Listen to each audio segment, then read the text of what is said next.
and we're actually bringing out some truths, peel back the layers of all this fluff. Shining the light on this industry as a whole.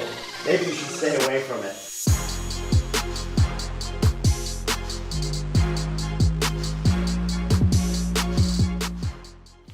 Welcome to this episode of Real Estate Raw and Uncut. My name is Tim Bray.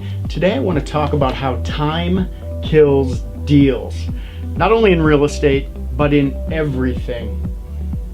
We all know that when you bring a product to the marketplace, it has the highest perceived value when it first hits. As time goes on, and a lot of people have looked at that product and made that decision not to move forward, place an offer, purchase the product, the sense of value declines in the eyes of the consumer. So what we want to do as professionals is make sure that we price our properties correctly. And we know that that's both a blend of an art and a science. I feel like our group has perfected that as well as we possibly can.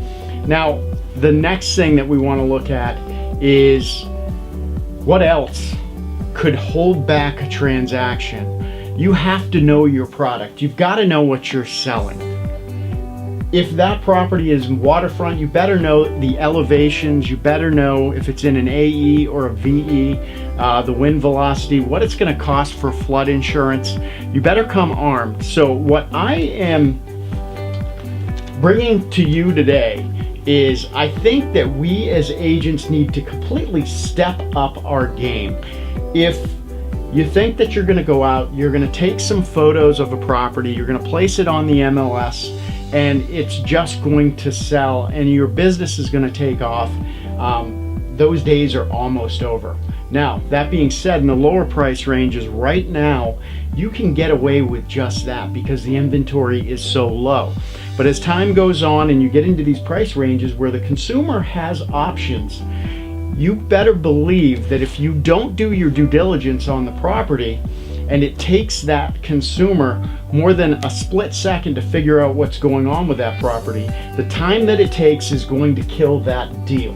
So what you need to do if you're truly a professional in this industry and you want to step up your game and you want to make yourself look good, you want to move more properties, you want to represent the seller to the best of your abilities, you better be doing due diligence similar to this. So this is rather extensive. This is one property we currently have on the market, and this is more than just marketing. This in itself, and this was 40 salt acres in Stonington. I want to figure out in the past what it was that the consumer was thinking. Was it price? Were there some objections that we needed to overcome? And over the period of about a month and a half, along with all the help of the owners, we were able to address the majority of the issues and the things that I feel were holding this property back. So you'd better be asking the right questions. You better be going to town hall. You better be going to the local restaurants as if you're a consumer, asking that waiter or waitress if they know about this property.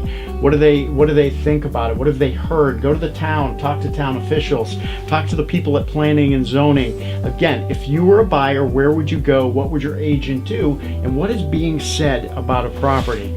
So I would love to help as many agents step their game up and provide you with a lot of the links that we utilize for research. For example, there are some online places that you can go, like the Cox system, that will help you get the deeds, the Schedule A.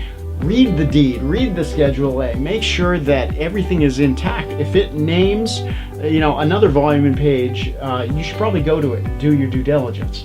But what I'd like to do is provide you with some of the local links as an example of the research you should be doing.